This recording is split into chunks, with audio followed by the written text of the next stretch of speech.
Olá pessoal, estamos de volta. Hoje, quarta-feira, dia de conversar sobre geografia. Mas antes disso, eu queria aqui prestar a minha homenagem. Acho que como muitos de minha geração, deixar aqui registrada a minha tristeza em função do falecimento de Aldir Blanc. Nesses dias, tenho pensado muito nisso, me lembrado que certa vez, ainda quando era professor do ensino médio, lá na escola nós resolvemos apresentar uma peça de teatro. Era mais ou menos praxe, ou é um praxe, acho que até hoje, que determinadas classes apresentem peças de teatro. E nós resolvemos então apresentar uma peça chamada Liberdade, Liberdade, e que, ainda bem, né, depois de tanta confusão, de tantas coisas, acho que foi um presente, né, ter escolhido aquele roteiro todo, e um presente para mim, para o diretor da peça, para a escola, para os nossos alunos e tudo mais. Mas eu me lembro bem que, enquanto estávamos montando aquele processo todo, eu estava em casa escutando um disco do João Bosco, do Aldir Blanc, e pela enésima vez escutei a música Agnus Sei, onde ele dizia que as faces sob o sol, os olhos na cruz, os heróis do bem carregam na brisa da manhã, vão levar ao reino dos minaretes, a paz na ponta dos arietes, a conversão para os infiéis.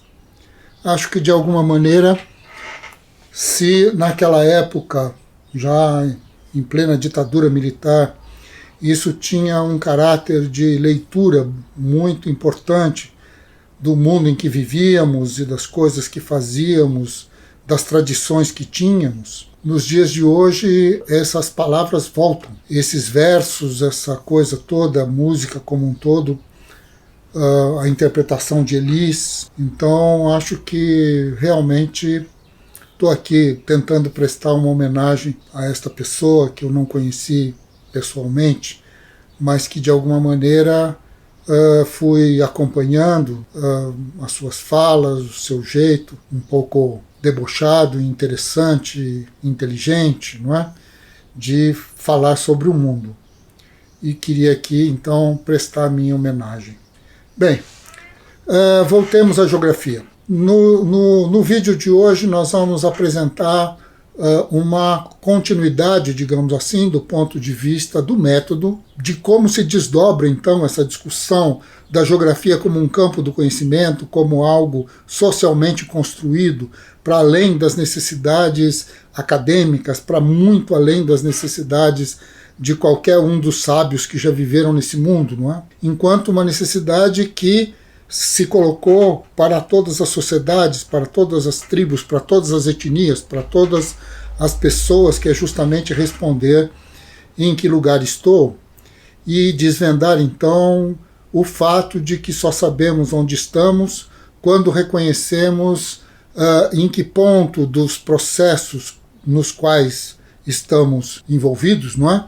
Do caráter topológico, efetivamente, dessas relações, do reconhecimento, então, dos lugares e daquilo que constitui os lugares, os elementos que fazem disso uma determinada identidade, uma certa processualidade, algo que define, de alguma maneira, o nosso próprio viver, tanto do ponto de vista da nossa individualidade, da nossa cotidianeidade, quanto do ponto de vista da sociedade ao qual pertencemos, ao mundo em que vivemos, a essa dinâmica toda que constitui o mundo em que vivemos. Mas, com o passar dos séculos, este tipo de questionamento, esse tipo de comportamento, essa busca de respostas, né, ela foi se desenvolvendo, foi criando então os seus mecanismos, a sua metodologia, o seu jeitão de ser, digamos assim. E, sem dúvida nenhuma, como muitos de nós já no Brasil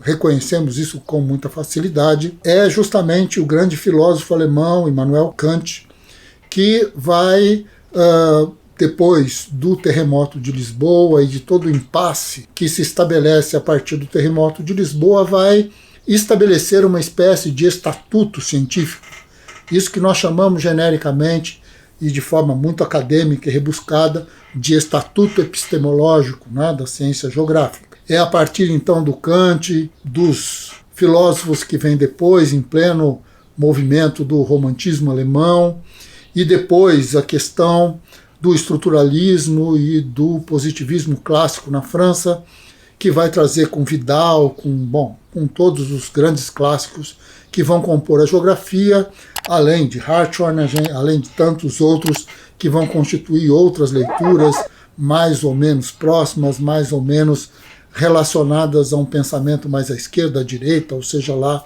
o que seja. O importante é que nós estamos aqui falando de um certo tipo de questionamento das pessoas.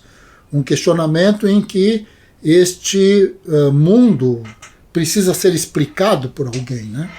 E aí nós vamos aqui neste vídeo tentar simplesmente fazer uma listagem.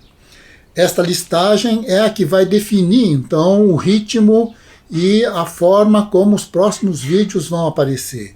Porque cada um deles, ou um conjunto deles, a cada conjunto, nós teremos a discussão sobre uma das categorias e depois a articulação de tudo isso e que compõe de uma maneira geral o que nós chamamos hoje de discurso geográfico, pensamento geográfico. Então, o que temos aqui e que vocês podem dar uma olhada aí, né, na montagem, né, deste organograma, digamos assim, né, onde nós vamos encontrar, em primeiro lugar, a necessidade de se evidenciar quais são as categorias principais que compõem o pensamento geográfico.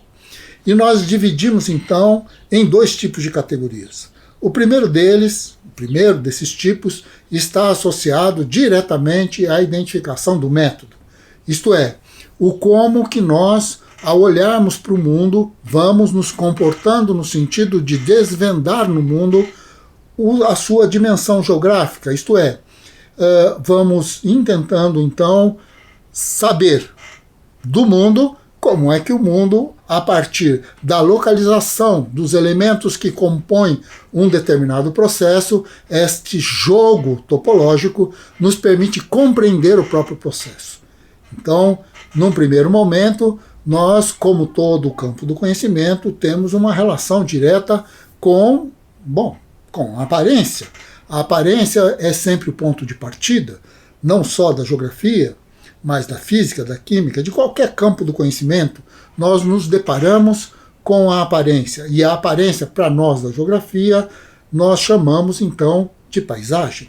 Este é o nome que nós damos para o que nós chamamos de aparência, aquilo que o sujeito, de alguma maneira, percebe pelos seus sentidos, pela audição, pelo gosto, pelo cheiro, pelo tato e fundamentalmente pela visão, onde nós, de alguma maneira, estabelecemos ou reconhecemos ou visualizamos uma determinada ordenação no mundo. Claro que essa paisagem, não é? Ela deve, a princípio, fazer algum sentido para o sujeito. O sujeito que, ao observar a paisagem, não entende absolutamente nada daquilo que está percebendo pelos seus sentidos, ele está completamente perdido. Ele não tem alternativa, ele não tem saída. Porque, na verdade, é esta relação entre ele e a forma que vai permitir, então, que ele compreenda o processo no qual ele, enquanto pessoa ou enquanto sociedade, está inserido, não é? E é este movimento, então, de percepção que nos leva a discutir uma segunda categoria, não é? Essa categoria aqui da paisagem vai nos levar, então, ao reconhecimento da ideia de território. Território é uma categoria da ordem, é uma categoria da ordenação, da distribuição, é aquilo que nos permite, então, como Rui Moreira, já citei aqui várias vezes Rui usando exatamente essa expressão, a ideia de coabitação. Essa é uma questão extremamente importante que está associada à ideia de território. Então, o que nós precisamos compreender, a princípio, que a diferença entre território e paisagem é que a paisagem é sempre a paisagem de um território. Não são coisas que se separam, na verdade, são dimensões que estão associadas justamente à observação do sujeito, à capacidade do sujeito de saber o que ele está vendo ou não saber o que ele está vendo. O indivíduo que só percebe a paisagem e não consegue nenhum nível de ordenação está completamente perdido. Não é à toa que dentro da grande tradição geográfica se estabelece um conjunto de ordens que estão relacionadas à distância, à direção e tudo mais, como, por exemplo, a noção de Oriente, e o indivíduo perdido é um desorientado, não é? A noção de Ocidente, de Norte, de Sul. Dizemos também que as pessoas perdidas perderam o Norte, não é? Quer dizer, perderam um sistema de referência. E esse sistema de referência é que, de alguma maneira, nos permite sair da simples dimensão da percepção da forma para a dimensão da percepção da ordem. Não é? Acontece que esta ordem ela está sempre associada, de alguma maneira, a alguma estrutura temática. É impossível ao sujeito perceber o mundo na sua totalidade. Quando olhamos o mundo, prestamos mais atenção numa coisa do que em outra. Prestamos mais atenção em outra do que naquela outra, e assim sucessivamente.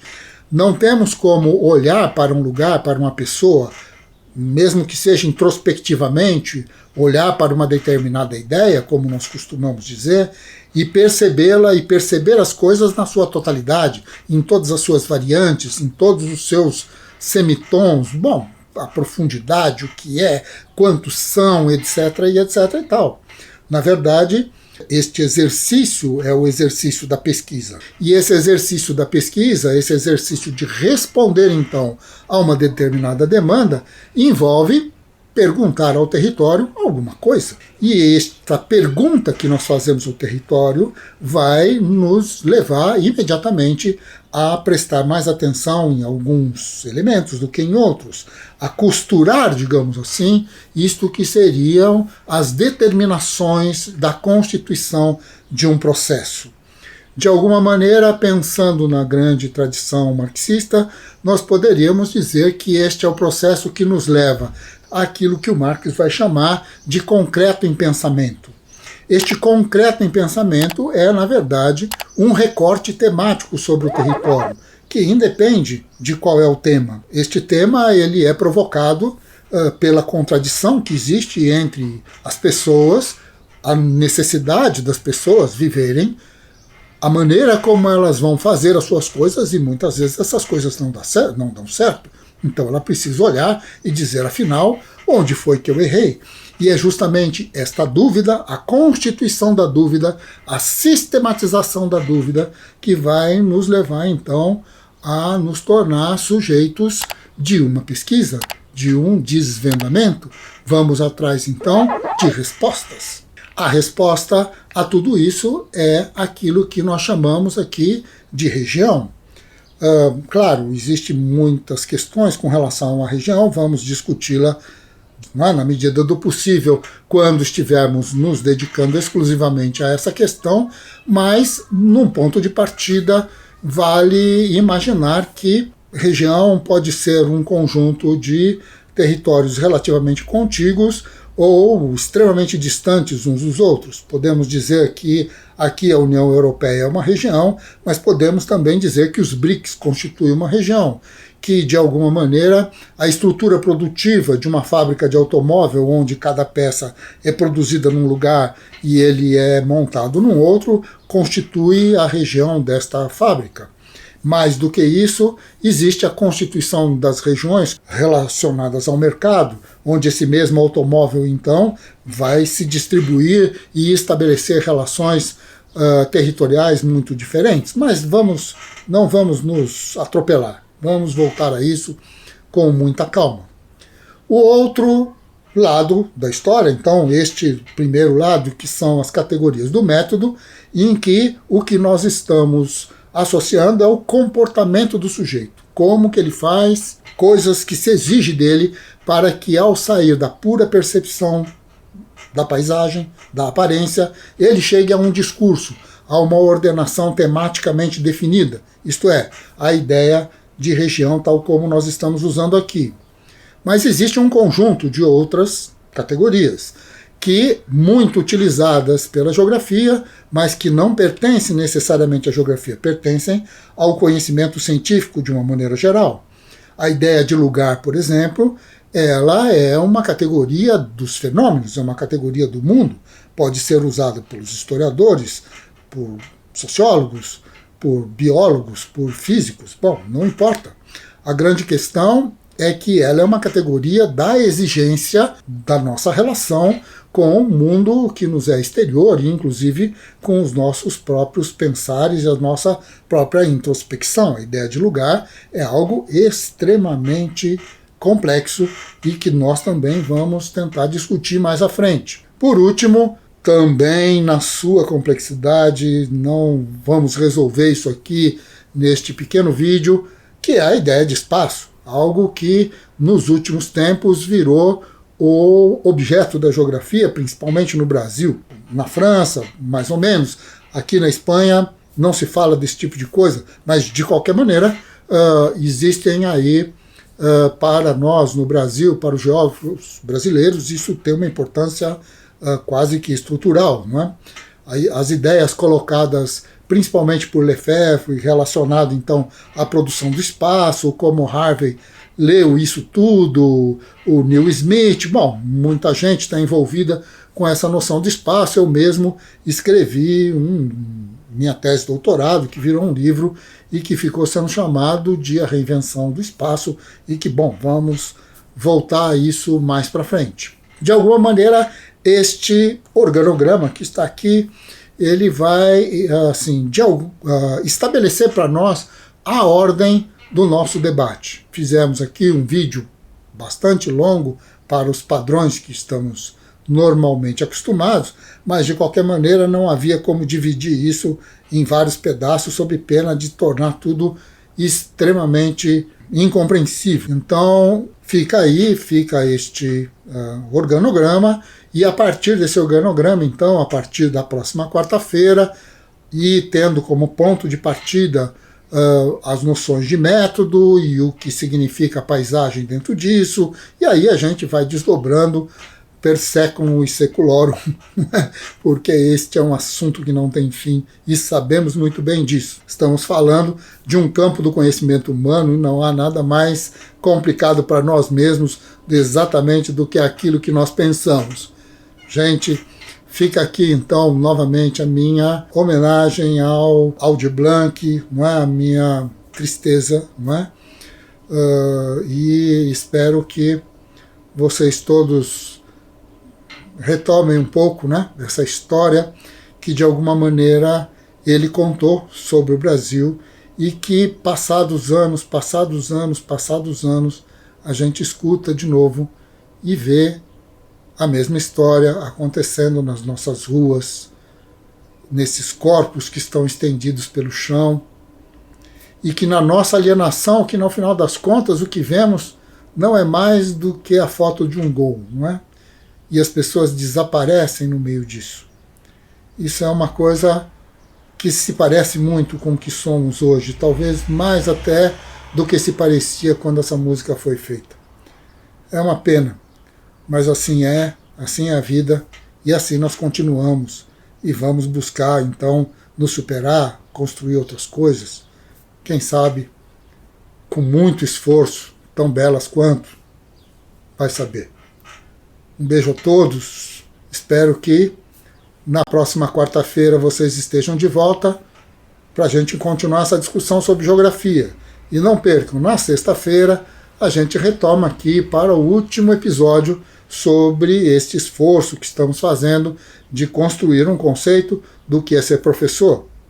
Vamos em frente, um abração, muito obrigado a todos, mandem os comentários, essas coisas todas que a gente e todo mundo que faz aqui o YouTube fala sempre no final. Até mais, obrigado.